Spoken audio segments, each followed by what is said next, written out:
पल्लवी बंदे जी maybe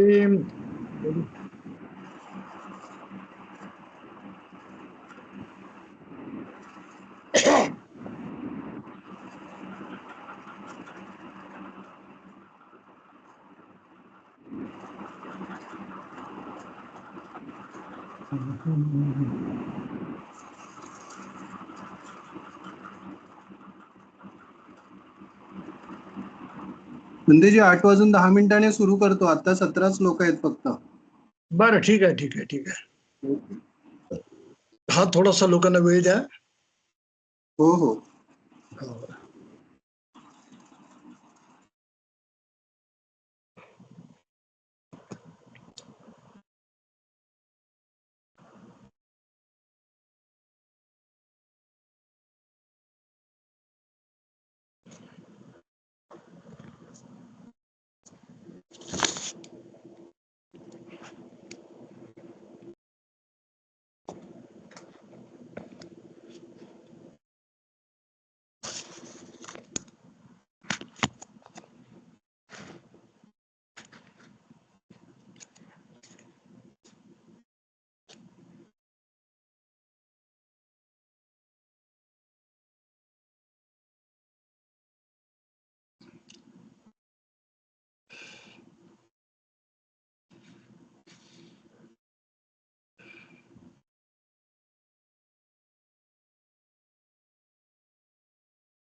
वंदावी वंदेजी.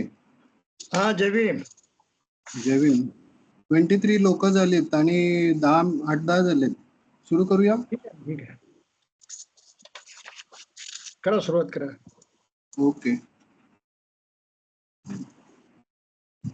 धम्मबंधू आणि भगिनींनो, आपले सर्वांचे आजच्या या 9व्या विशेष वर्गामध्ये महानाग शाक्यमणी विद्यासनातर्फे स्वागत करीत आहोत. तसेच आपणा सर्वांतर्फे आदरणीय भदंत विमलकीर्ती गुणश्री यांचे स्वागत. आपणा सर्वांना बंधूंच्या मार्गदर्शनाचा जास्तीत जास्त लाभ व्हावा म्हणून कोणत्याही प्रकारे वेळ न दवडता मी आदरणीय भदंत विमलकीर्ती गुणश्री यांना विनंती करतो की त्यांनी आपल्या आजच्या प्रबोधनास सुरुवात करावी.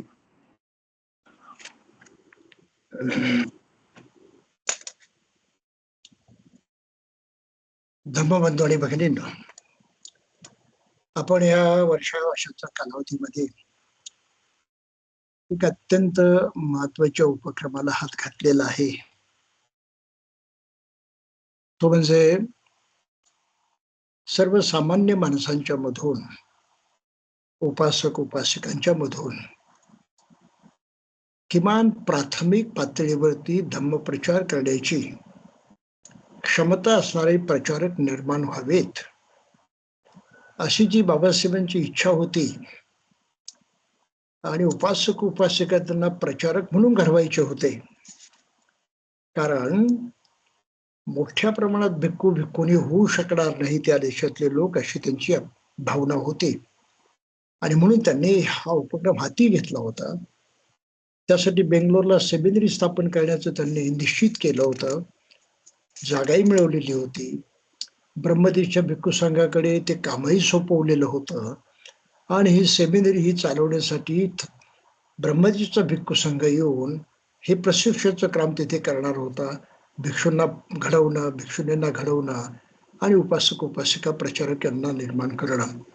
परंतु ते काही बाबासाहेबांच्या हातीत होऊ शकलं नाही. आणि त्यानंतरही कुणी या कामाकडे जवळजवळ लक्ष दिलं नाही. काहींनी विचार केला, परंतु कार्य कसं करायचं त्यांची कोणतीच कल्पना त्यांना नव्हती. त्यामुळे तो विचारही कृतीमध्ये आला नाही.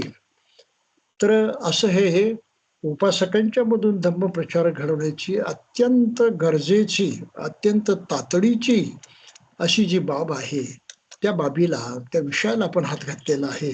आणि त्या दृष्टीने आपण काही उपक्रम सुरू केलेला आहे. अर्थात प्रचारक बनण्याचं प्रशिक्षण सोपं नाही, गंभीर आहे, कठीण आहे, नीट शिकावं लागतं आणि त्याबरोबर करून पाहावं लागतं.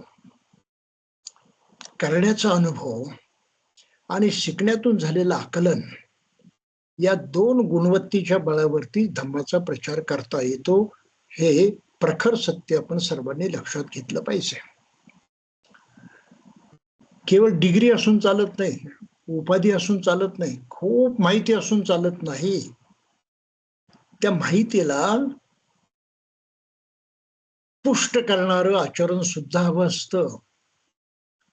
काही ना काही प्रमाणात त्या आचरणाचा अनुभव स्वतःला घ्यावाच लागतो.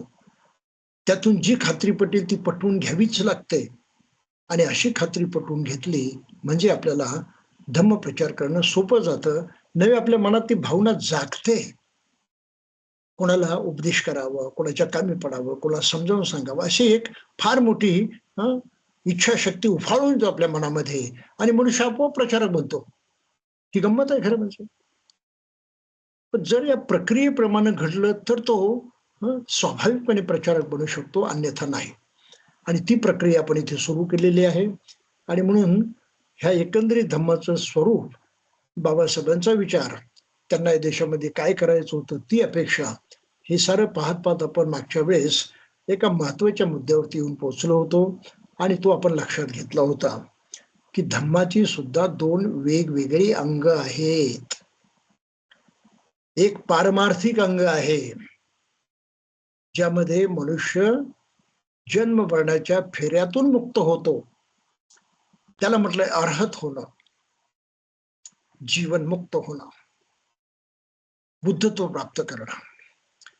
हा धर्माचा सर्वात अंतिम उद्देश आहे, सर्वात अंतिम ध्येय आहे.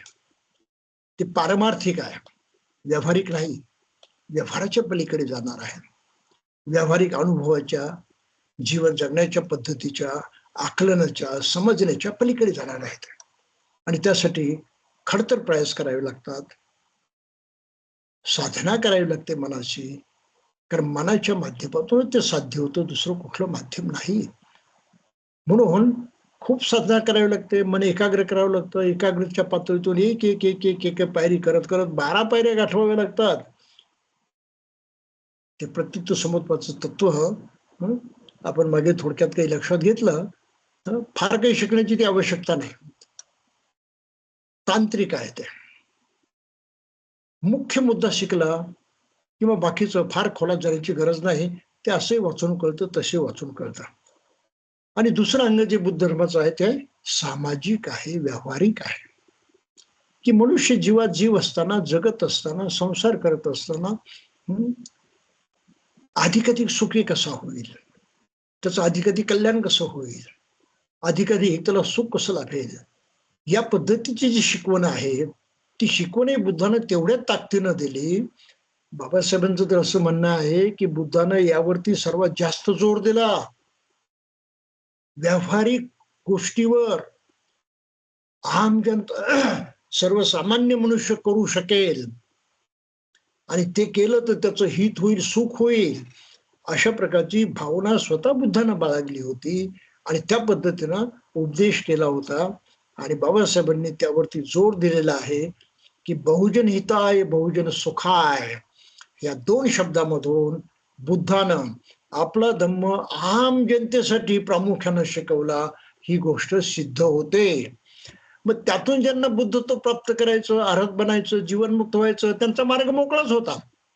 परंतु 100% लोक तो ध्येय स्वीकारू शकत नाहीत, स्वीकारू शकत नव्हते, स्वीकारू शकणार नाहीत.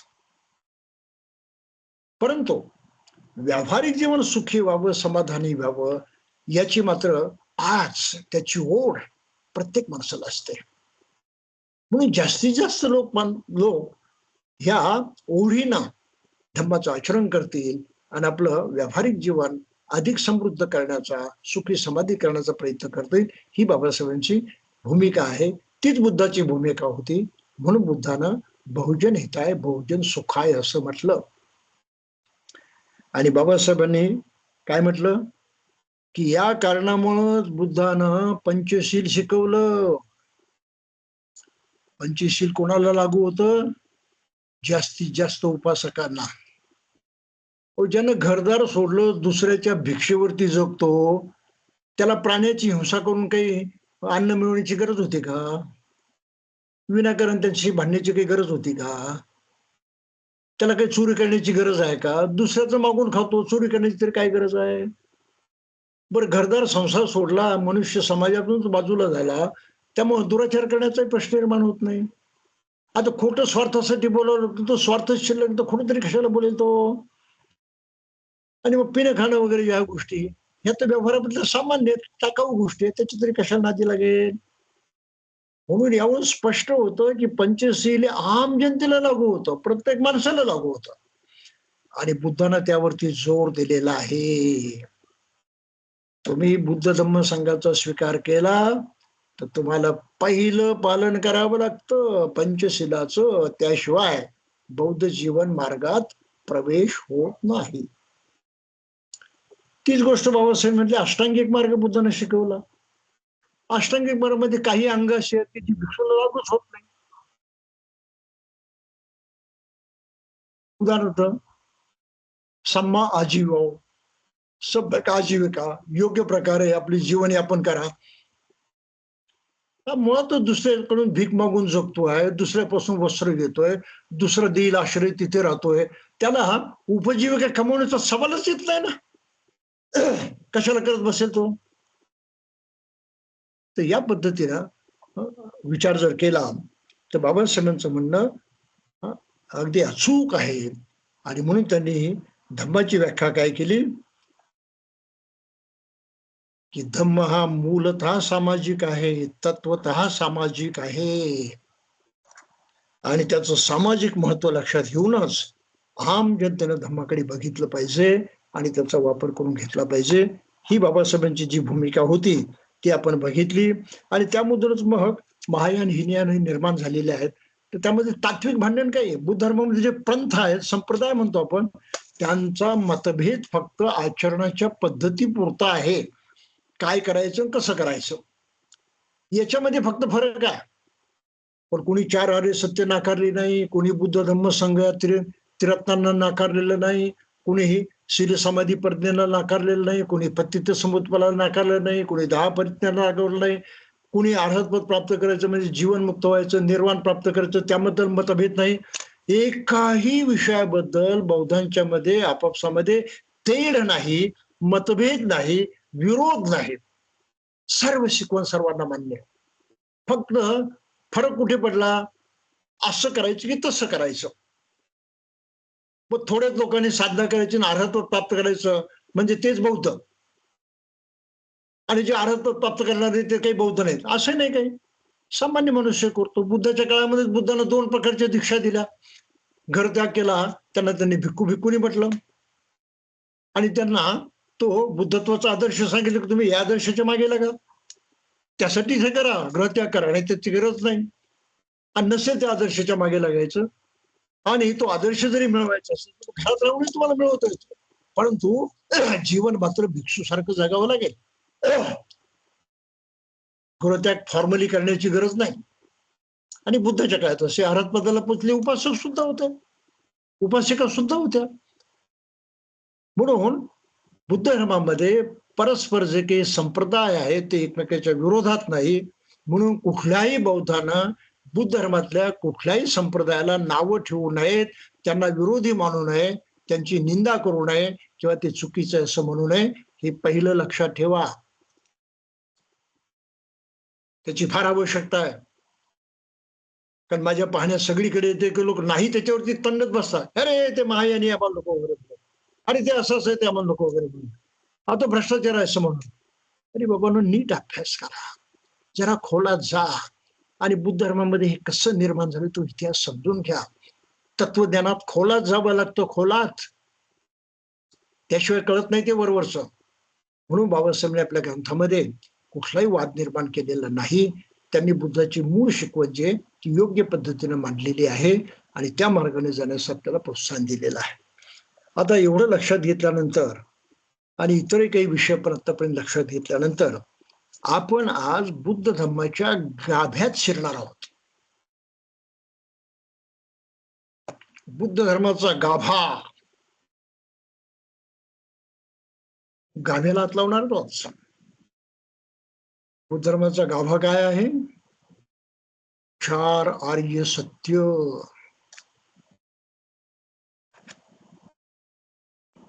हा मुख्य विषय आहे. पण त्या मुख्य विषयापर्यंत येताना आपल्याला इतकं काही लक्षात घ्यावं लागलेलं आहे, समजून घ्यावं लागलेलं आहे, तेव्हा कुठे गाभ्याला हात घालण्याची आपली आज तयारी झालेली आहे. बुद्धाला पाली भाषेमध्ये म्हटलं जातं मूल दसावी. मूल दसावी, ज्यानं मूळ बघितलेलं आहे तो मूळ दर्शक म्हणजे बुद्ध. मूळ दर्शक, मूळ पाहणारा, मूळ जाणणार, म्हणून मूल दसावी असं बुद्धाला म्हटलं जातं. अंगुत्तर निकायामध्ये दशक निपातामध्ये ते वर्णन आलेलं आहे. कोणतं मूळ बघितलं बुद्धानं? दुःख काही बुद्धानं बघितलं असं नाही. बुद्धाच्या अगोदर लोकांना दुःख माहित होतं की. मानव जातीला फार अगोदरपासून दुःख कळत होतं, कारण ते भोगत होते ना, अनुभवत होते ना, त्यामुळे कुणी शिकवण्याची काय गरज होती? दुःख सर्वांनाच कळत होत. फक्त ते निर्माण कसं होतं आणि ते नाहीसं कसं होतं याचा कोणाला पत्ता नव्हता. म्हणून माणसानं देवाची कल्पना केली, त्याच्याकडे ढकलून दिला, अरे देवच करतो, आपल्या हातात काहीच नाही. म्हणजे आपलं अज्ञानच त्यानं अशा प्रकारे पुढे रेटलं आणि देव निर्माण केले. अज्ञान, त्याला ह्या साऱ्या दुःखाचं मूळ दिसलं नाही, ते बुद्धानं पाहिलं. आता लक्षात आलं आपल्या? बुद्धानं ते मूळ बघितलं आणि म्हणून बुद्धानं पुढे भाषा काय वापरलेली आहे? मी काय शिकवतो? बुद्धानं म्हटलं, मी फक्त दुःख आणि दुःखाचा निरोध शिकवतो. माझी सारी शिकवण जी आहे ती या एका वाक्यामध्ये आलेली आहे. बुद्धाची शिकवण म्हणजे दुःख आणि दुःख निरोधाचा मार्ग ही बुद्धाची शिकवण. हे आता आपल्या सहज लक्षात येईल, त्यामध्ये काही अडचण यायची नाही. मग हे दुःख बुद्धानं कसं जाणलं, त्याचं मूळ कसं जाणलं? त्यापूर्वी मनुष्य जातील ते माहीत नव्हतं. पण बुद्धानं मग दुःख जाणल्याबरोबर, दुःखाचं मूळ जाणल्याबरोबर लोकांना सांगितलं का, दुःख तर सर्वांना कळत आहे, ते मलाही कळलं, परंतु तुमच्या पलीकडे जाऊन मी दुःखाचं मूळ जाणलेलं आहे. म्हणून दुःख आहे त्याला कारण आहे, त्याला कारण म्हटलेलं आहे. हे कारण मी जाणलंय, ते मानव जातं. आणि ते कारण नष्ट करता येतं, ते थांबवता येतं. आणि ते कारण थांबवलं तर दुःख नष्ट होतं. ते कारण कसं थांबवायचं याचा मार्ग मी शिकवलेला आहे, तो मी शोधून काढलेला आहे, तो मी अनुभव घेतलेला आहे, प्रत्यक्ष करून बघितलेला आहे. म्हणून मी तुम्हाला सांगतोय. कल्पना नाही सांगत, अंदाज नाही सांगत, तर्क सांगत नाही, तत्वज्ञान सांगत नाही. वास्तविक जी सच्चाई आहे, वस्तुनिष्ठ जी मी अनुभवानं जाणलेली आहे, ते मी तुम्हाला सांगतो. बुद्धाची पाली भाषेमध्ये भाषा काय, की मी जे काही सांगतोय, जे जाणलेलं आहे ते सांगतोय. जे जाणलेलं आहे ते सांगतोय, पण पाहिलेलं आहे ते सांगतोय. बुद्धाची भाषा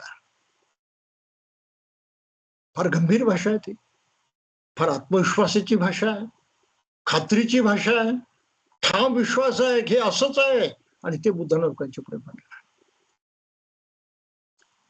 म्हणून पाली भाषेमध्ये शब्द म्हटलं, यम मया सामं,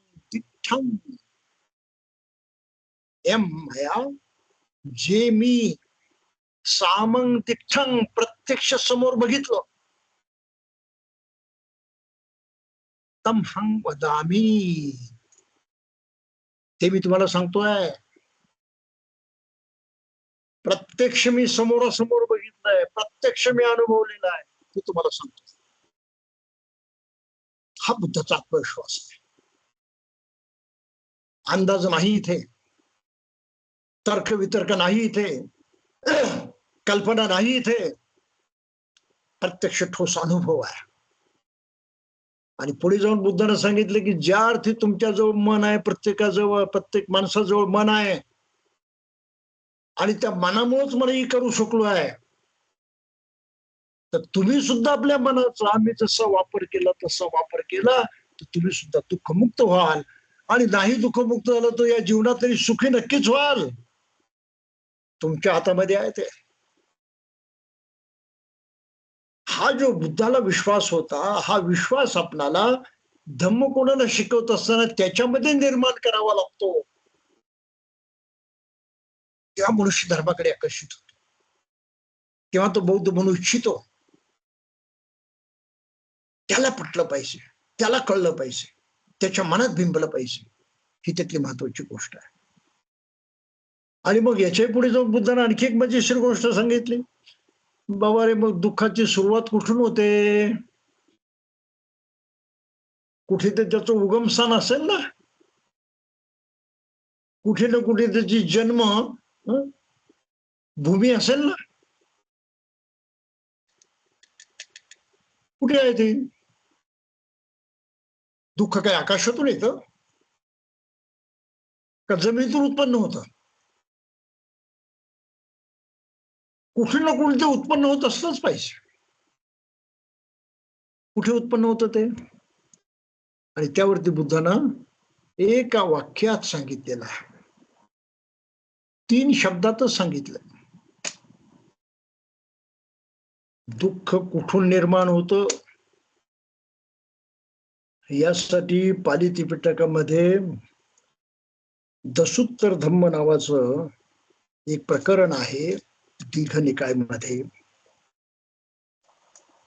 त्यामध्ये म्हटलेलं आहे, एक नाम किंग, एक कशाला म्हणतात? मनुष्य जीवनातला एक आहे बरं तो, आपल्या जगण्यातला एक आहे. पहिली गोष्ट आपल्या जगण्यातली, मनुष्य जीवनामध्ये पहिलं स्थान, पहिली गोष्ट कोणती आहे? एक नाम किंग.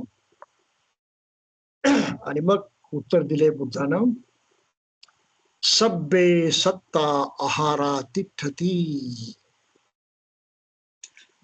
सर्व प्राणी मात्र आहारावरती अवलंबून आहेत.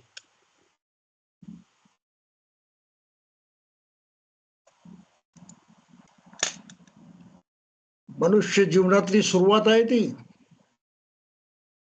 आहाराशिवाय मनुष्य जगत नाही. आणि खरं तर बुद्ध धर्मामध्ये आणखी एक गंमत सांगितलेली आहे.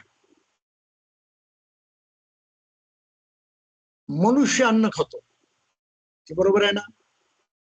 आपल्या सर्वांचा अनुभव आहे. मनुष्य अन्न खातो, मनुष्याला अन्न लागतं. पण बुद्धाचा अनुभव असा आहे की अन्नच मनुष्याला खातं. आता बोला,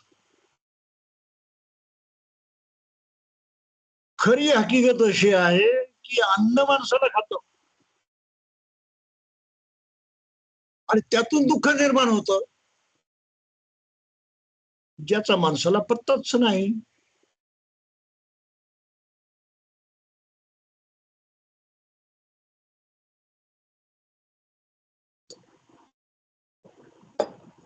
अवघड विषय आहे. तो जितका सोपा करून मला सांगता येईल तेवढं सांगण्याचा मी प्रयत्न करतो आहे. नीट समजून घ्या. हे कसं होतं? तर ही सच्चाई की प्रत्येक मनुष्य अन्न पाण्यावर निव्वळ जिवंत राहतो, ते त्याचं जगण्याचं मुख्य साधन आहे. अन्न नसेल मनुष्य विकलांग होतो, त्याचं सामर्थ्य नष्ट होतं, मरून जातो. अन्न नाही मिळालं तर त्याचं अस्तित्व संपून जातं. साधी गोष्ट नाही ती. म्हणून प्रत्येक प्राण्यामध्ये ती ही इच्छा असते, जबरदस्त ओढ असते, अन्न मिळालं पाहिजे, अन्न मिळालं पाहिजे, अन्न मिळालं पाहिजे. आणि प्रत्येक प्राणी अन्नासाठी धडपडत असतो. म्हणून विज्ञानामध्ये एक सिद्धांत मानला जातो, ह्या जगातलं प्राणी मात्रांचं जीवनक्रम कसा आहे, प्राणी मात्रांचा जीवनक्रम कसा आहे याबद्दल एक सिद्धांत आपल्या सर्वांना माहित आहे.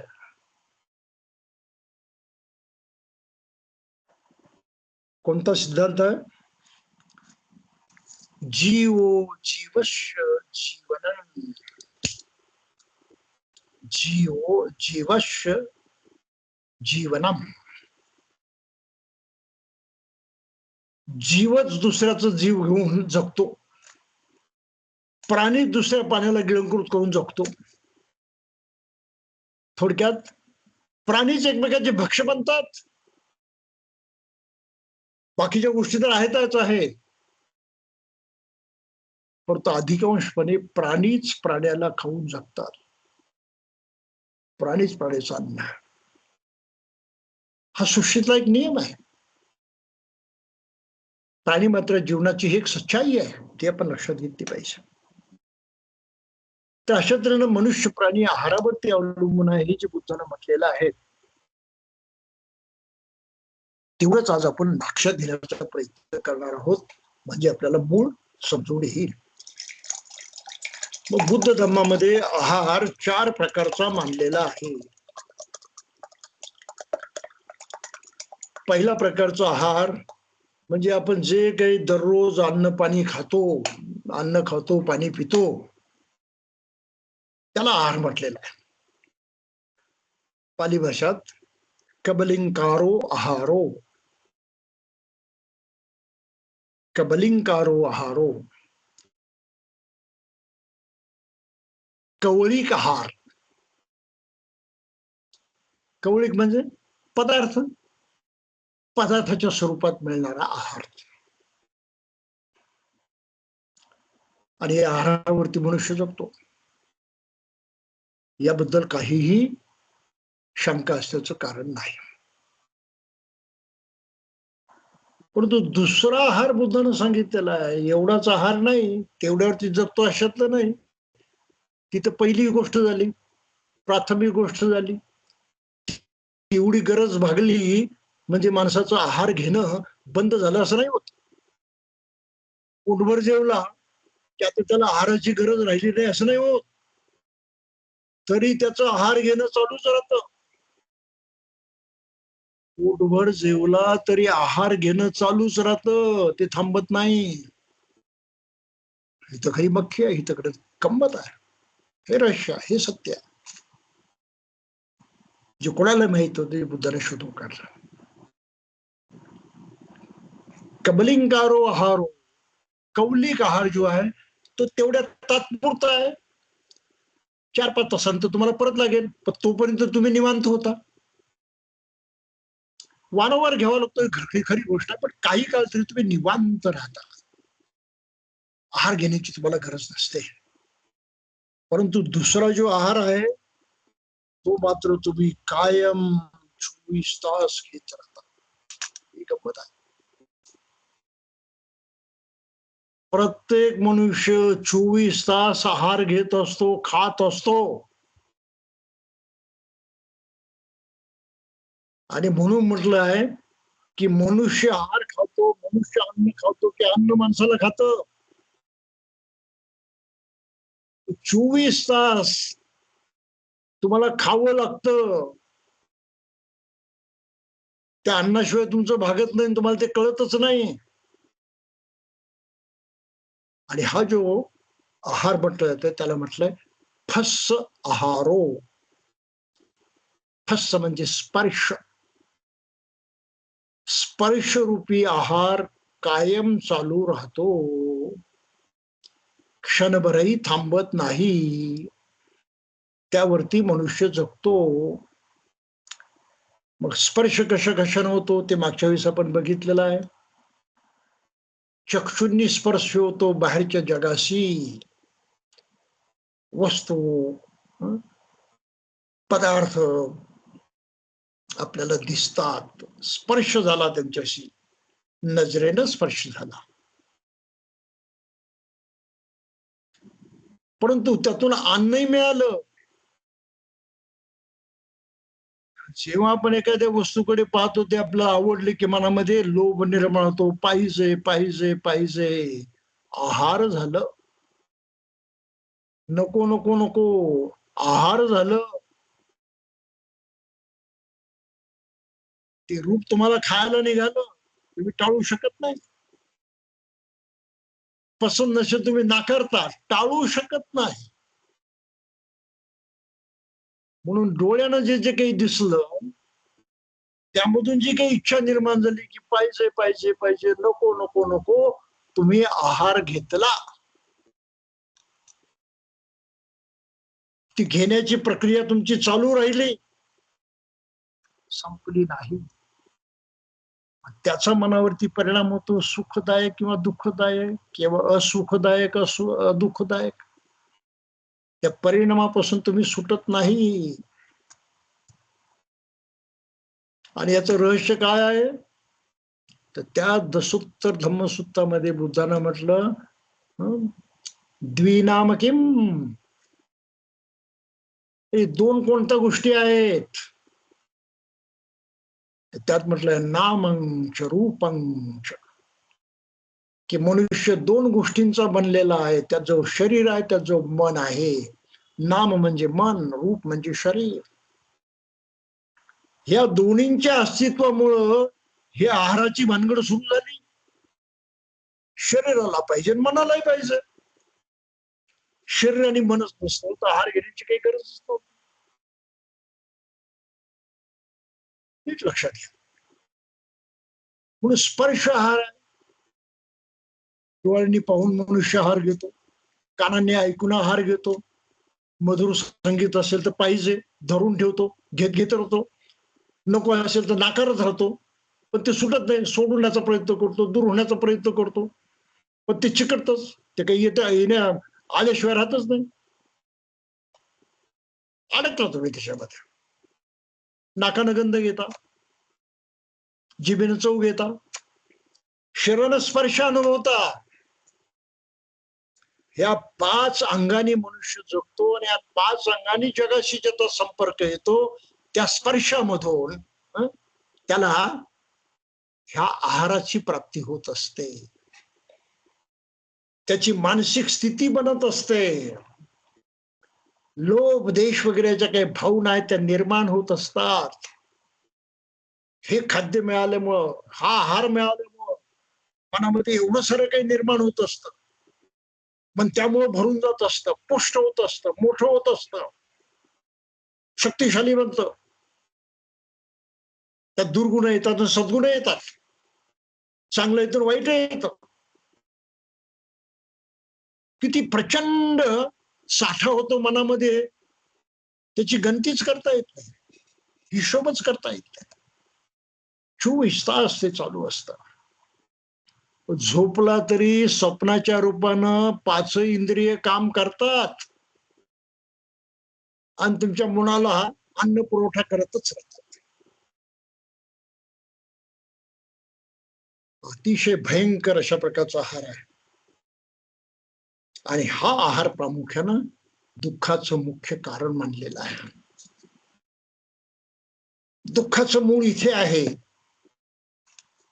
आणि म्हणून बुद्धाला म्हटलंय मूल दसावी. त्यांनी ते मूळ बघितलं, अरे तर इथेच आहे, माझ्याच मनाजवळ आहे, माझ्याच जवळ आहे, मी कुठे बाहेर शोधत बसलो. फस आहार, इंद्रियांच्या द्वारे आपल्याला जे काही ज्ञान होतं, इंद्रियांचा बाहेर जे जगाशी संबंध येतो, त्यामधून जे काही आपलं सुख दुःखाची जाणीव होते, जे आपल्यामध्ये निर्मिती होते, तो आहार घेतल्यामुळं, ते भोजन घेतल्यामुळं हे निर्माण होत असतं, हे वाढत असतं. वासना, विकार, भावना हे सारे निर्माण होत असतात. म्हणून फस आहारो. तो तिथे संबंध नाही, या साऱ्यांच्या पाठीवर नियंत्रण असतं, कंट्रोल असतो मनाचा. मनामध्ये चेतना निर्माण होते, सुखाची, दुःखाची, असो का दुःखाची भावना निर्माण होते, मन प्रेरित होत. म्हणून म्हटलंय मनो संचेतना आहारो. मनात संचेतना निर्माण होण्याची जी प्रक्रिया घडते, तो आहार याच्यातून मिळतो मनाला, त्यामुळे संचेतना निर्माण होते, अवस्था निर्माण होते संचेतनामध्ये, मनोदशा निर्माण होते. का त्या पंचेंद्रियांच्या मधून, त्या स्पर्शामधून जे काही मिळतं, जी माहिती मिळते, तो आहार आहे मनाचा आणि मन त्यामध्ये रमतं, मन त्यामध्ये गुरफटून जातं. मन म्हणजे तेच विचार, भावना वगैरे हेच मन, अनुभव म्हणजेच मन, यापेक्षा दुसरं आपल्याला काही माहित नाही. म्हणून तिसरा आहार आहे तो मनोसंचेतना आहारो. आणि याचा प्रकार मग आपलं जे काही विज्ञान आहे, ज्याला कॉन्शियसनेस म्हणतात इंग्लिशमध्ये, चेतना शक्ती आहे, मूळ चेतना शक्ती, त्यावरती परिणाम होत असतो आणि माणसाला सवय लागत असते. मनुष्य त्या आदतीमध्ये अडकतो, त्या चेतना शक्तीवरती परिणाम होतो आणि त्या परिणामाप्रमाणे चेतना शक्ती काम करायला लागते. कशी? उदाहरणार्थ लोभ निर्माण झाला, कुठून आला बाबा? कुठून आला?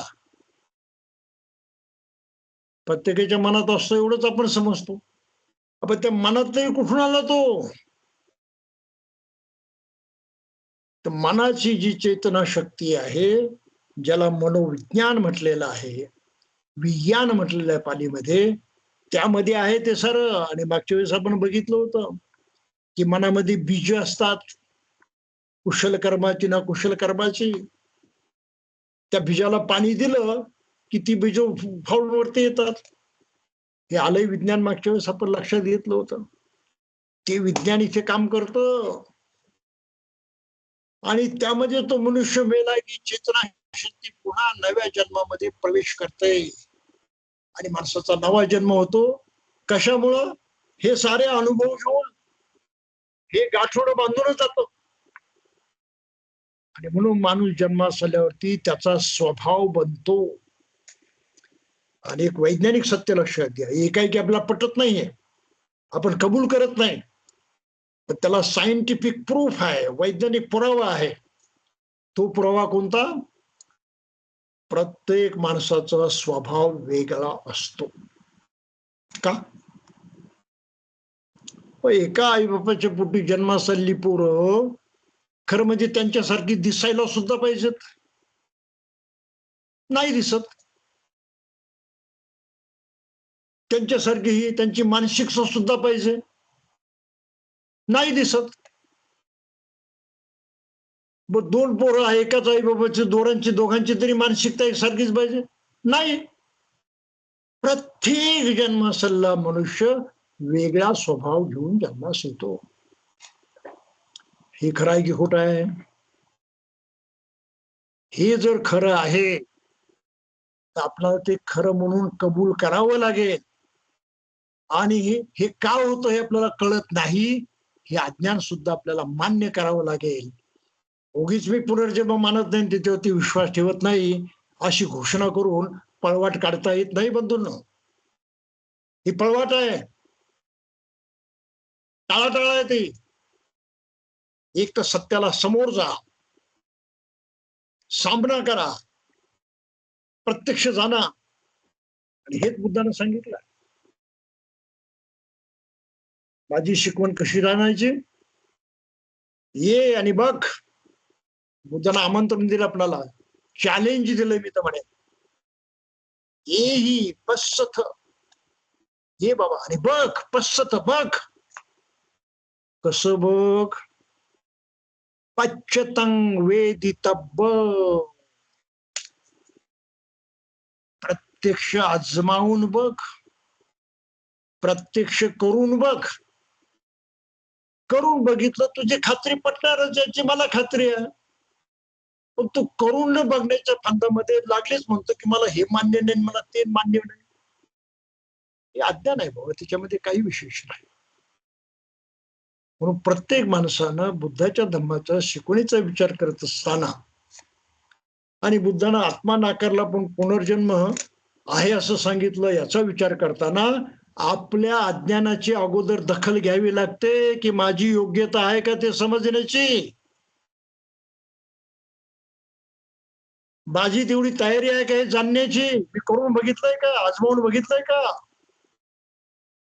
जेव्हा मी आजमावून बघेल आणि माझ्या अनुभवानं खोटं ठरेल, तेव्हा मला म्हणता येईल की बुद्धानं हे खोटं सांगितलं. तोपर्यंत कुठल्याही माणसाला चान्स नाही बुद्धाला खोटं ठरवण्याचा. मानायचं न मानायचं तुमचा प्रश्न आहे, माना नाही तर नका म्हणू, काय फरक पडणार आहे? बुद्धाला तर काहीच फरक पडत नाही. जो काही फरक पडायचा तो तुम्हालाच पडणार आहे. परिणाम तुम्हालाच भोगावा लागणार आहे, सामना तुम्हालाच करावा लागणार आहे. त्यातून काही सुटका नाही. म्हणून बुद्धाचा धम्म बाबासाहेबांनी वारंवार म्हटलेला आहे, आचरणशील आहे. करण्याचा धर्म आहे, करण्याची पद्धती आहे, मानण्याची गोष्ट नाही.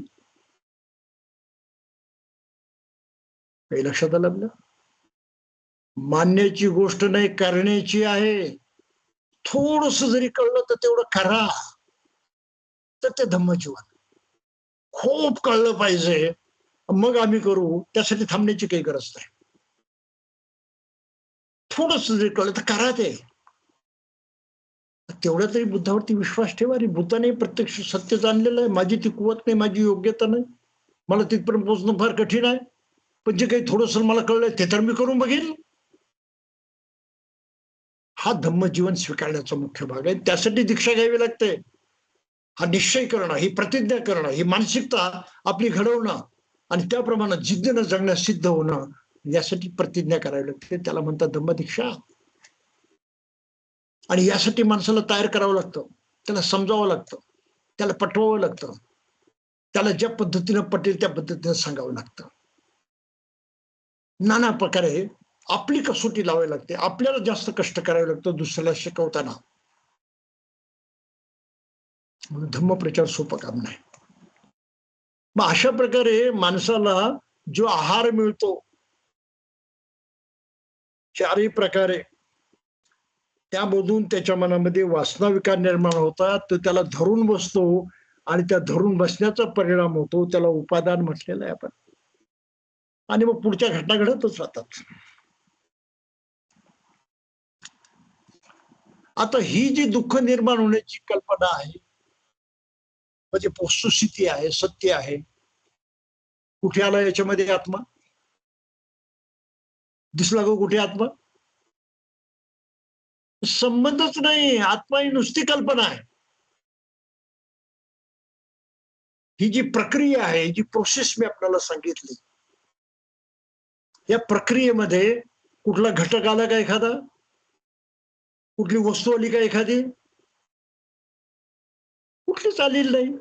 ही प्रक्रिया सिस्टमॅटिक आहे. मग आत्मा आहे, तो पुनर्जन्म घेतो, ते अमुक करतो, ही नुसती कल्पना आहे, नुसती थाप आहे. त्याच्यावरती आपण विश्वास ठेवायचा नाही. आणि त्या आत्म्यामुळे दुःख होतं, आता आणखी खोटेपणा. जे मुळातच नाही त्याचा परिणाम होईल कसा? म्हणून आत्म्यामुळे दुःख होतं, दुःखाचं कारण आत्मा आहे. ह्या साऱ्या कल्पना आहे, त्या कल्पना आपण ताबडतोब सोडून दिल्या पाहिजेत. त्यामध्ये शिरण्याचं काही कारण नाही. म्हणून बुद्धाच्या शिकवण्याला म्हटलंय अनंत अनंत किंवा अनात्म आत्मा नाही त्याच्यामध्ये. आणि दुसरं म्हटलं अनिच्छ. दुसरा शब्द कोणता आहे? अनिच्छ. म्हणजे नित्य नाही, अनित्य आहे. का अनित्य आहे? जे काही आपण बघितलं ती प्रक्रिया आहे, ती ठोस वस्तू नाही, ती ठोस घटना नाही, तो ठोस प्रसंग नाही, प्रक्रिया आहे, प्रोसेस आहे ती. आणि प्रोसेसचा अर्थ काय? जे सतत बदलतं, बदलत राहतं, परिवर्तन होत राहतं, त्याला आपण प्रोसेस म्हणतो. म्हणून प्रोसेस आहे, हे परिवर्तन आहे. सारं जग, माणसाचं अस्तित्व, प्रत्येक गोष्ट अशी परिवर्तनशील आहे, सतत बदलणारी आहे, सतत त्याच्यामध्ये वेगवेगळेपण निर्माण होत आहे, त्या प्रक्रियेनुसार ती चालणारी आहे. म्हणून बुद्धाचा धम्म हा अनिच्छ मानलेला आहे, अनित्य. आणि आत्मा म्हणणारे काय म्हणतात? आत्मा म्हणजे नित्य. अरे बाबा नाही, तो नित्य, ती प्रक्रियाच आहे, ती एक प्रोसेस आहे. ठोस त्याच्यामध्ये काहीच नाही, बदलत नाही असं काहीच नाही, प्रत्येक गोष्ट बदलत राहते. अशा प्रकारे जेव्हा आपण मूळ जाणतो, जसं बुद्धानं मूळ जाणलं, ते मूळ जाणल्याबरोबर बुद्धाच्या आणखी 3 गोष्टी आपल्याला कळल्या. काय कळल्या? अनित्य तत्व कळलं, अनात्म तत्व कळलं आणि दुःख तत्व सुद्धा कळलं. म्हणून बुद्ध धर्माची ही 3 महत्वाची लक्षणं मानली जातात. त्याला ती लक्षणं म्हटलेलं आहे. सृष्टीची, मानवी अस्तित्वाची, जगाची 3 लक्षणं आहेत ती, जी माणसाला अनुभवता येतात. म्हणून जगाचं वर्णन बुद्धानं असं केलं, जग जाणलं बुद्धानं, विश्व जाणलं, त्यातल्या प्रक्रिया जाणल्या, म्हणून बुद्धाला म्हणतात लोकविदू. या लोकांतराचं, ह्या विश्वाचं अंतरंग जाणणारे बुद्ध आहेत, म्हणून लोकविदू. विदू म्हणजे जाणणारा. किती महत्वाचा शब्द तो लक्षात घ्या. आणि असं प्रचंड आघात, अकल्प्य, ज्याची कल्पनाही करता येत नाही, अशा प्रकारचं ज्ञान बुद्धाजवळ आहे. त्याला प्रज्ञा म्हटलेलं आहे. साधं सुद्धा नॉलेज नाही, ज्ञान नाही, माहिती नाही, इन्फॉर्मेशन नाही, हे आपण सारं समजणं आहे, म्हणून त्याला प्रज्ञा म्हटलेलं आहे. म्हणून बुद्ध धर्मातल्या प्रत्येक शब्दाचा एक खास अर्थ आहे. आणि व्यवहारामध्ये आपण जे शब्द वापरतो ते शब्द बुद्ध धर्माबद्दल गेले त्याचा अर्थ बदलतो. म्हणून बुद्ध धर्माचा अभ्यास करत असताना व्यावहारिक अर्थानं त्या शब्दाकडे पाहायचं नाही, तर त्या शब्दाच्या पलीकडे नेमकं काय अभिप्रेत आहे बुद्धाला, काय सूचित करायचं आहे ते लक्षात घ्यावं लागतं. आणि या पद्धतीने धर्माचा अभ्यास करावा लागतो. अवघड काम आहे. पाली भाषा आली पाहिजे याची काही गरज नाही. जी आपली मातृभाषा असेल त्या भाषेतून का होईना, पण ह्या संकल्पना आपल्याला नव्या पद्धतीने शिकाव्या लागतात. आणि हे न शिकल्यामुळं आपली गडबड होते की आपला बाबासाहेबांचा बुद्ध आणि त्यांचा धम्म हा ग्रंथच कळत नाही. काय करायचं?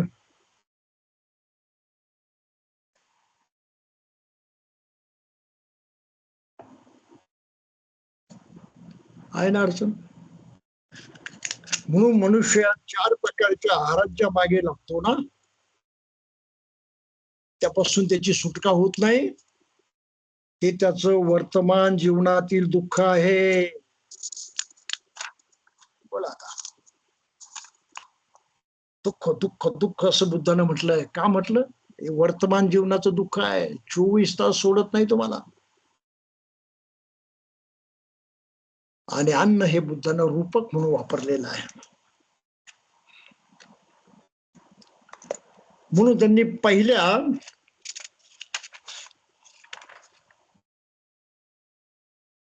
कबलिंकारो आहारो हा जो पहिला प्रकार आहे, हा जो त्याचं एक उदाहरण पाली त्रिपिटकामध्ये आपल्याला पाहायला मिळतं. की एक दाम्पत्य नवरा बायको आपल्या लहान मुलासह एक वाळवंट जे आहे ते ओलांडून प्रवासाला निघालेले असतात. आणि वाळवंटाच्या मध्यभागी पोहोचल्यानंतर त्यांचं अन्न पाणी सारं संपून जातं. त्यांना कुठे काही ते मिळण्याची संभावना नसते.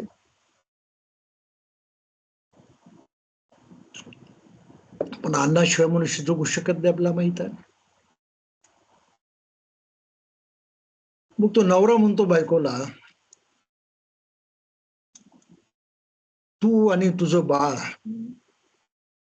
तू आणि आपलं बाळ, तुम्ही मला मारा, माझे मांस खा, आणि तुम्ही ते वाळवंट तू ओलांडून जा तुझ्या बाळासकट. नाही तर आपण सारेच मरणार आहोत. त्यापेक्षा मी एकटा मेलेलं बरोबर ना. आणि बाळ तू तुझ्याशिवाय राहणार नाही. तू त्याची आई आहेस, तुला त्याला सांभाळावं लागेल. तर बायको म्हणाल, नाही मी मरते, तुम्ही बाळाला घेऊन जा. तुम्हाला नाही जमायचं. तू मरून नाही चालायचं, बाळ जिल्लत करणार. विचार करता करता दोन्ही थकून गेले. भूक तर वाढतच चालली होती. मग त्यांनी विचार केला, बाळ तर काय, आपण दोघे जिवंत राहिलो तर बाळ आपल्याला नवीन मिळू शकतं. नवीन बाळ आपल्याला मिळू शकतं जर आपण दोघे जिवंत राहिलो तर. म्हणून मग हे बाळ मेलं तरी चालेल, तर अशा प्रकारे त्याने त्या बाळाचं मांस खाऊन भक्षण करून वाळवंट पार केलं.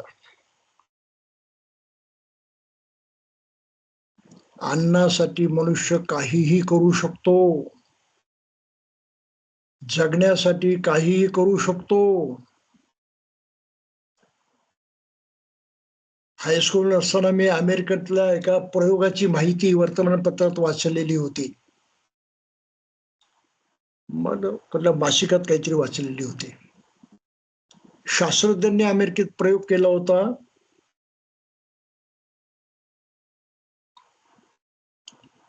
एक माकडी आणि तिचं पिल्लू यांना पकडलं,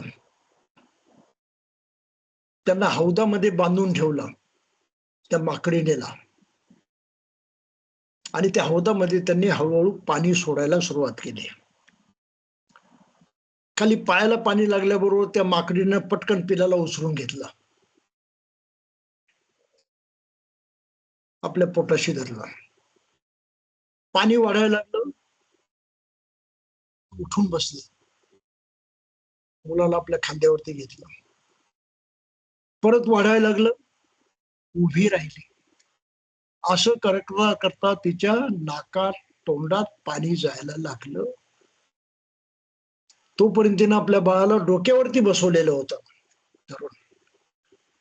पण जेव्हा प्रत्यक्ष नाकात तोंडात पाणी जायला लागलं आणि त्यातून बाहेर पडणं शक्य झालं, तेव्हा त्या माकडीनं आपल्या बाळाला पायाखाली ठेवलं, त्याच्यावरती उभे राहिले. पहा बरं, जगण्यासाठी प्राणी काय करतात. म्हणून आहार ही महाभयंकर गोष्ट आहे.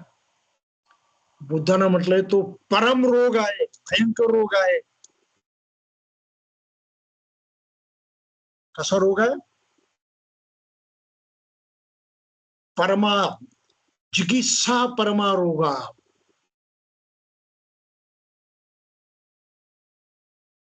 चिकित्सा म्हणजे अन्न किंवा भूक, महाभयंकर रोग आहे. तर कवलिक आहार, कबलिकांकारो आहारो, कवलिक आहार, याचं महत्व किती आहे लक्षात घ्या. आणि म्हणून सर्व मानव जातीमध्ये, सर्व धर्मांच्या मध्ये, जगभर कुठेही जा, अन्नदान करण्याला, दुसऱ्याला अन्न देण्याला सर्वात महत्व दिलेलं आहे. त्याला श्रेष्ठ दान म्हटलेलं आहे. अन्नदानाची मनुष्य जातीमध्ये जी परंपरा आहे, त्याचं मूळ आपल्याला इथे सापडेल. काही असो, तर हे पहिलं रूपक बुद्धानं दिलेलं आहे की कबलिंकारो आहारो किती विलक्षण आहे आणि त्याची गरज किती भयंकर निर्माण होते ती पहा. रूपकाच्या माध्यमातून त्याचं महत्व समजावून सांगितलेलं आहे. दुसरं फस्स आहारो, त्याचं रूपक मोठं मजेशीर सांगितलेलं आहे. किळसवानं वाटतं थोडस, पण समजण्यासाठी ते लक्षात घेतलं पाहिजे. एखाद्या गायीच्या अंगावरचं सर्व चांबड सोलून टाकलं तर ती गाय कशी जगेल? जिवंत राहील, मरायची नाही. परंतु तिचं कातड सोडलेलं असल्यामुळं सारे असं म्हणते किडे मकोडे पक्षी पशु त्यावरती तुटून पडतील, टोचत राहतील, खात राहतील. किती दुःख होईल. टाळण्याचा काही उपाय आहे का? बचवण्याचा काही उपाय आहे का? काही नाही. त्याप्रमाणे पंचेंद्रिय आपली जणू काही आपली सोडलेली साल आहे आणि त्याच्यावरून सगळीकडून सर्व प्राणी मात्र तुटून पडलेले आहेत, अशी माणसाची अवस्था होती.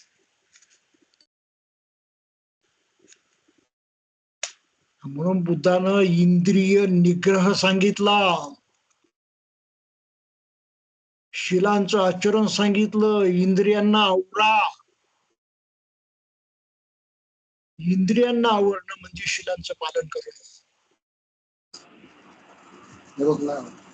महत्वाची गोष्ट लक्षात, शिलांचं पालन साधं समजू नका कृपया. म्हणून उपासक उपासिका भिक्षू असताना तुम्ही अष्टशिलांचं पालन केलंच पाहिजे. हा फस्त आहाराची तीव्रता, दाहकता कमी करण्यासाठी, त्याच्यापासून स्वतःचा बचाव करण्यासाठी शील महत्वाचं आहे.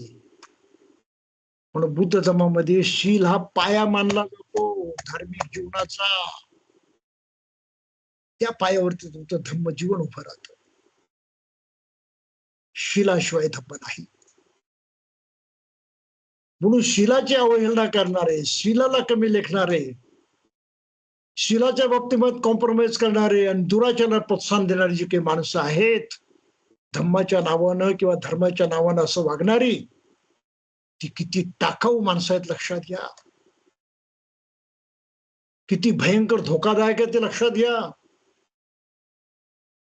त्यांच्यापासून निश्चितच दूर राहिलं पाहिजे. त्यांना जवळ करता कामा नये. ही शिलाचं महत्व आहे हे आपण लक्षात घेतलं पाहिजे.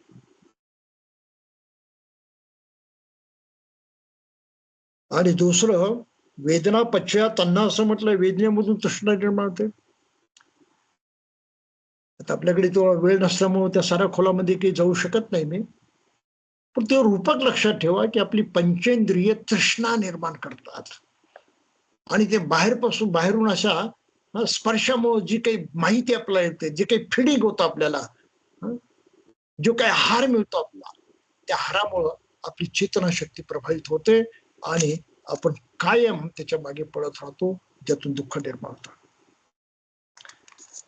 ही चेतनाशक्ती फस्साच्या माध्यमातून स्पर्श झाल्यामुळं, बाहेरच्या गोष्टीची संपर्क आल्यामुळं मनामध्ये कर्म करण्याची इच्छा निर्माण होते. जसं सुंदर गोष्ट बघितली की पाहावी, पाहिजे, मिळवण्याची इच्छा होते, लोभ निर्माण होतो. वाईट गोष्ट बघितली की नको, ती टाळण्याची, ती नष्ट करण्याची, त्याच्या मागे आपल्याला लागावं लागतं. म्हणजे काम तुम्हाला करावंच लागतं, घेण्याचं किंवा टाळण्याचं, सुटका नाही त्याच्यामधून. म्हणून ह्या फस्स आहारामधून कर्म करण्याची चेतना जागते. त्याला मनोसंचेतना म्हटलेलं आहे. आणि मनुष्य करायला लागतो, प्रत्यक्ष करतो तो. त्याची इच्छा असो नसो, त्याला कळतच नाही, पण त्याला केल्याशिवाय गत्यंतर राहत नाही. त्याचं उदाहरण दिलेलं आहे, प्रतीक दिलेलं आहे पाण्याची पिटकामध्ये, की एखाद्या कैद्याला जिथे अंगार आहे, विस्तव आहे, विस्तवाचा खड्डा आहे, त्या विस्तवाच्या खड्ड्याकडे ज्याप्रमाणे ओढून न्यावं लागतं, त्याप्रमाणे आपलं मन ह्या स्पर्शामुळे जे काही विस्तव निर्माण होतो त्याकडे ओढलं जातं, आपल्याला ओढून नेतं, आपल्याला भाग पडतं करायला, आणि ते आपल्याला कळत नाही. अंगारच का म्हटलं तर कर्म केले की त्याचा वाईट परिणाम होतोच ना, त्याचे परिणाम भोगावेच लागतात. आणि ते सारे सुखदायक असतात असं नाही, दुःखदायक जास्तीत जास्त असतं. दुःख म्हणजे अंगार आहे, भाजणं आहे, पोळणं आहे. म्हणून तशा प्रकारची इथे रूपक वापरलेलं आहे. आणि शेवटी चेतना शक्तीवर त्याचा परिणाम होतो. त्याचं रूपक जरा वेगळं सांगितलेलं आहे, जे काही की कळत नाही. परंतु म्हटलंय की एखाद्या कायद्याला दर तासाला 300 भाल्याच्या टोकांनी टोचायचं. प्रत्येक तासाला 300 भाले, प्रत्येक तासाला 300 वेळा भालेच्या टोकानं टोचायचं. किती वेदना होतील, किती दुःख होईल. अनंत चिरंतर त्यातून सुटत नाही, मुक्तताच नाही. अशा प्रकारे मनाची रचना होते, सवयी निर्माण होतात, प्रवृत्ती निर्माण होते, आणि त्या प्रवृत्तीमुळं मनुष्य पुन्हा नव्या जन्मात गेला की पुन्हा तसंच वागायला लागतो. लक्षात घ्या, लोक म्हणतात की कर्माची फळं भोगावी लागतात, पण एक फार मोठा धोका इथे लक्षात घ्या. ब्राह्मणी धर्मानं याला पलटवलं आणि म्हटलं की या जन्मात तुम्ही जे कर्म करतात त्याची फळं पुढच्या जन्मात मिळतात. काही धर्मामध्ये हा खोटेपणा केलेला आहे, हे साफ चुकीचं आहे. बुद्धाची ही भाषा नाही. आता कोणा तुम्ही कोणाच्या तोंडात मारली, मग तुम्हाला पुढच्या जन्मामध्ये कोणीतरी तुमच्या तोंडात मार, तुम्ही काय समजायचं? नाही, मागच्या जन्मात मी कोणाच्या तोंडात मारली होती मग मला तर तोंडात खावी लागली. हा भ्रम भारतामध्ये फार आहे और संत सुद्धा सुटले नाही त्याच्यामधून. सुखामयानं म्हटलंय स्वतः, कृष्ण निंदा केली होती म्हणून जन्म महार याती. मागच्या जन्मात मी कृष्णाची निंदा केली होती म्हणून महार जाती जन्म झाला. अरे काय संबंध बाबा त्या निंदेचा ना त्या जन्माचा? 100% अज्ञान आहे. तर बुद्धाने काय म्हटलं की त्या मनोसंचेतनावर चेतना शक्तीवरती जो परिणाम झाला आहे त्या परिणामासारखी चेतनाशक्ती काम करायला लागते. माणसाचा तसा स्वभाव बनतो. मग समजा चेतनाशक्तीचा स्वभाव कसा बनला? रागीट, राग येण्याचा तुमचा स्वभाव आहे, रागीट स्वभाव. चेतनाशक्तीला ती सवय लागली, त्याच्यावर तो परिणाम झालेला. चेतनाशक्ती जागृत झाली, काम करायला लागली की रागाचं रूप धारण करते, म्हणजे राग येतो. आणि त्या रागाच्या बरोबर तुम्ही जर वागला तर त्याचे परिणाम तुम्हाला तिथेच भोगावे लागणार आहेत.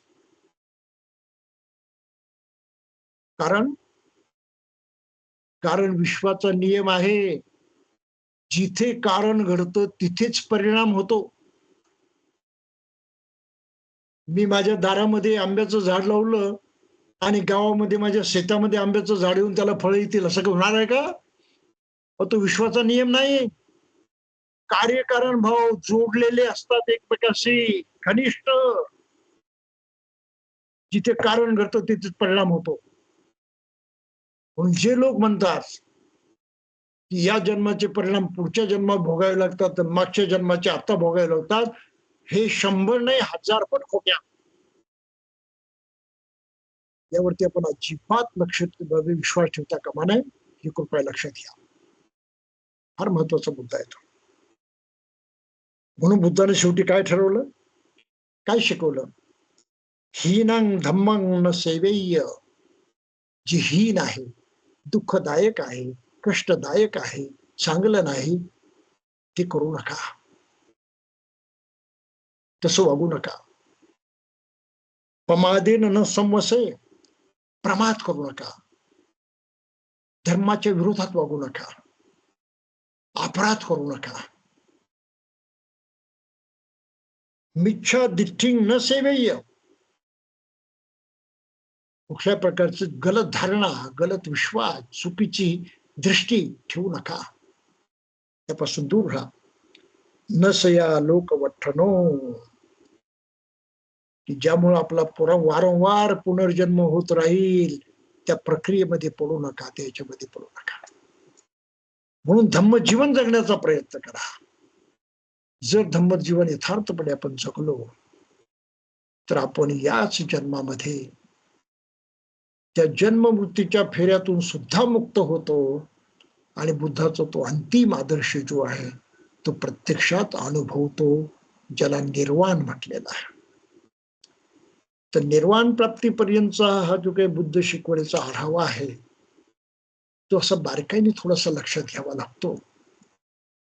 समजला तर उत्तमच, नाही समजलं तर पुन्हा वेगळ्या पद्धतीने तो समजून घ्यावा लागतो. परंतु जोपर्यंत आपल्याला दुःख काय आहे याची जाणीव होत नाही आणि खरंच माझं विद्यमान जीवन दुःखी आहेच आहे, मला किती त्याचा जोरदार अनुभव येतो किती येत नाही ते महत्वाचं नाही, परंतु माझ्या जीवनात दुःख जरूर आहे आणि जे आहे ते मला कमी करणं शक्य आहे, कारण मला या आहाराकडे लक्ष देणं शक्य आहे, ती माझ्या हातातली गोष्ट आहे, माझ्या मनावरती अवलंबून आहे. आणि बुद्ध म्हणून खात्रीने सांगतात, अरे तूच आहे तुझा स्वामी, दुसरा कोणी तुझा स्वामी होऊ शकत नाही, मालक होऊ शकत नाही. आत्ताही आत्तनो नाथो होही नाथो परोसिया.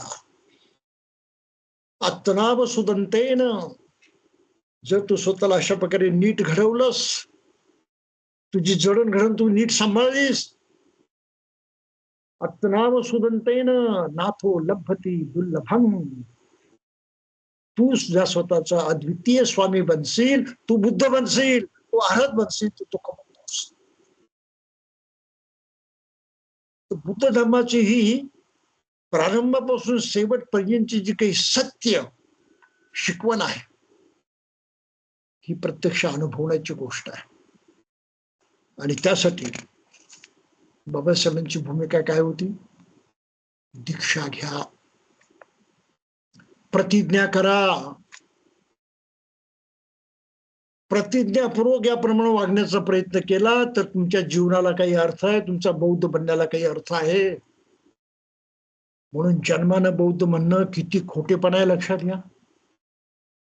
आणि हा खोटेपणा जर आपण करत असू तर आपल्या अकलेचं खोबरं झालं असं म्हणायला काय हरकत आहे? म्हणून आपल्याला आपल्या ह्या बुद्धीचा, आपल्या ह्या मनाचा, आपल्या ह्या सामर्थ्याचा अचूक वापर करण्यासाठी बुद्धाची शिकवण जितक्या बारकाईने समजून घेता येईल तितकी समजून घेतली पाहिजे. आणि समजा नाही फार शिकता आलं, नाही फार समजता आलं, तर जेवढी समजते तेवढी लक्षात घेऊन कमीत कमी पंचशिलाचं आचरण तरी करायला लागलं पाहिजे. अष्टशिलांचं पालन तर करायला लागलं पाहिजे. म्हणून बाबासाहेब म्हणजे की दर आठवड्याला, दर रविवारी तुम्ही विहारात एकत्रित या आणि उपवासाचं व्रत करा, अष्टशील पाळा. त्याचं किती विलक्षण महत्व आहे ते आपल्याला ह्या प्रवचनामधून लक्षात यायला पाहिजे. खरी जीवन पद्धती आहे, अस्सल जीवन पद्धती आहे. बौद्ध म्हणून आपलं ते खरं कर्तव्य आहे, सच्च कर्तव्य आहे. त्यामध्ये कुठल्याही प्रकारचा चुकारपणा आपल्या हातून होता कामा नये. म्हणून मी आपल्याला काय विनंती करत असतो की दर रविवारी उपवास घ्या, घरातल्या सर्व लोकांनी पालन करा, लहान वयापासून सवय लागू द्या. किमान त्याचं पालन करण्यामधून आपल्या स्वभावात फरक पडेल, आपल्या प्रवृत्ती बदलतील. हे आहार वगैरे काही जर कळत नसलं आपलं तर काही गरज नाही ते कळण्याची. पण ही जी काही वैज्ञानिक प्रक्रिया आपल्या नकळत आपल्यामध्येच घडत असते, त्याला कुठेतरी आपण बांध घालू शकू, कुठेतरी अडवू शकू, त्याला कुठेतरी वेगळं वळण देऊ शकू.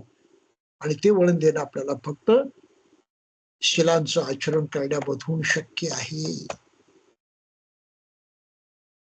आणि ते आचरण जितक्या शुद्ध स्वरूपात करता येईल तेवढं आपण केलं पाहिजे. तर भावना भगिनींनो, आज आपल्याला हा बुद्ध धर्माचा गाभा जो आहे तो समजून सांगण्याचा प्रयत्न केलेला आहे. आपण पुढे आचरणाच्या बाबी ज्या त्याकडे वळणार आहोत, परंतु हा गाभा नीट लक्षात घ्या. हे प्रवचन पुन्हा पुन्हा ऐका, पाठ करा मी तर म्हणेल. असं जर केलं तर आपले अनेक संभ्रम दूर होतील आणि धम्म जाणण्याची आपली क्षमता जी ती वाढेल. आणि त्या क्षमतेनुसार आपण अधिकाधिक चांगलं जीवन जगून खऱ्या अर्थानं धम्माचा आपल्याला लाभ करून घेता येईल. आणि त्या लाभातून होऊ शकतं की आपण अर्हतही बनू शकतो, जीवनमुक्तही बनू शकतो. नाही बनलो तर किमान कमी जीवात जीव असताना सुख समाधानाने तरी जगू शकतो ना. तेही नसे थोडके पुष्कळ झालं ते सुद्धा. एवढी तरी उम्मीद आपण बाळगावी. आणि आजच्या हे प्रवचन नीट ध्यानात घ्यावं एवढीच अपेक्षा बाळगतो. आणि हे लांबलेलं बोलणं आता इथेच थांबवतो. जय भीम. साधू साधू साधू.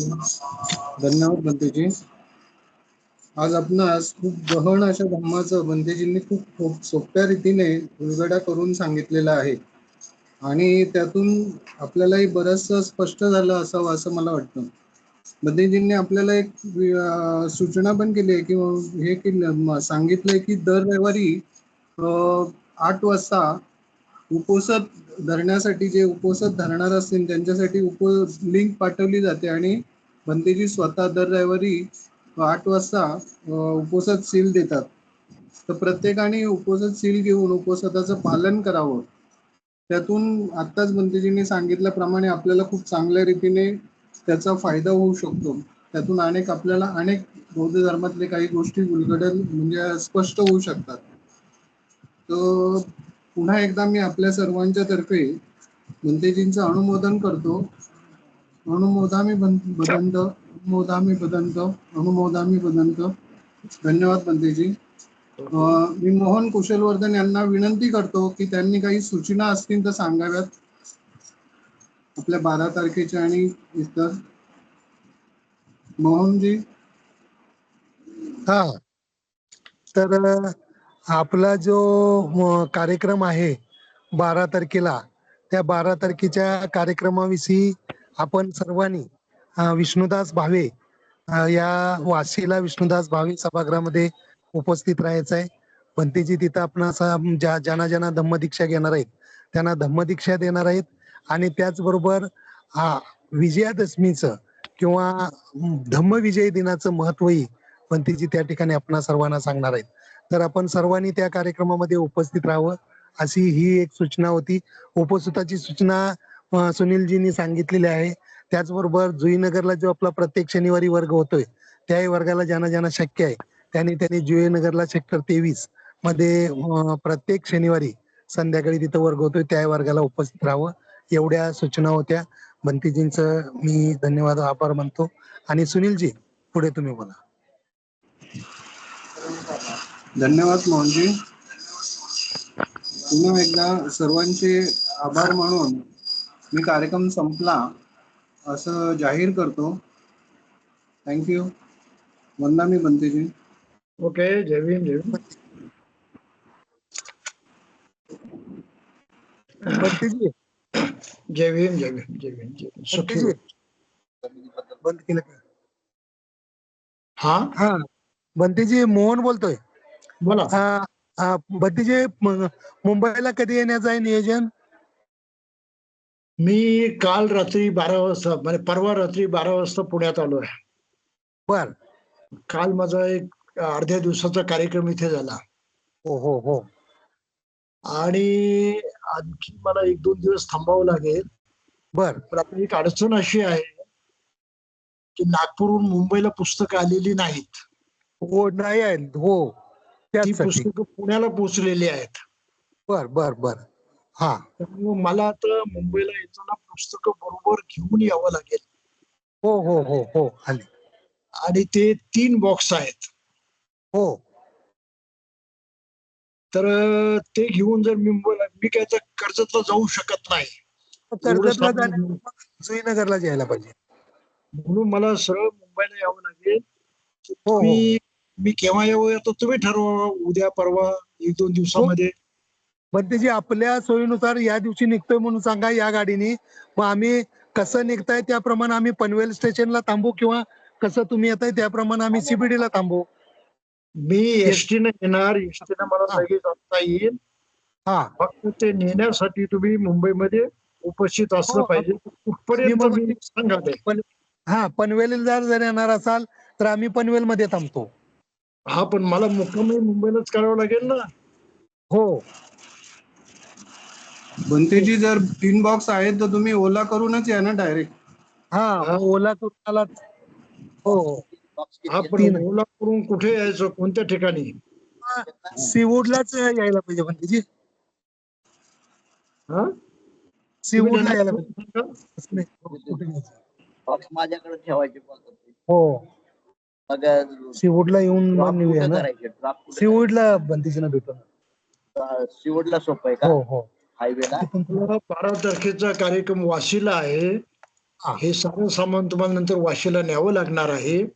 हो. तर अशोकच्या घरी ठेवायचे बंतीजी बुक.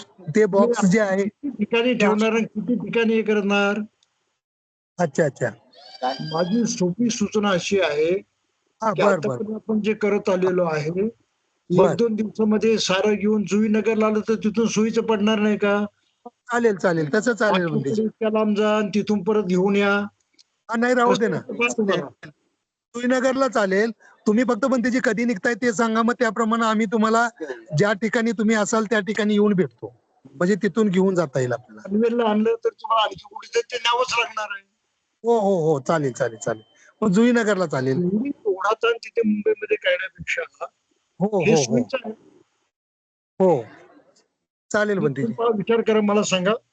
हो सांगतो सांगतो बंतीजी परवा सांगतो. बुधवारी किंवा गुरुवारी इथून निघतो ते सामान घेऊन. बर बर चालेल सांगतो बंतीजी सांगतो. ओके फोन करतो मग आपल्याला फोन करतो. Okay bye. हा. ओके बंतीजी. थँक्यू. थँक्यू जय भीम. चला सगळी गेली.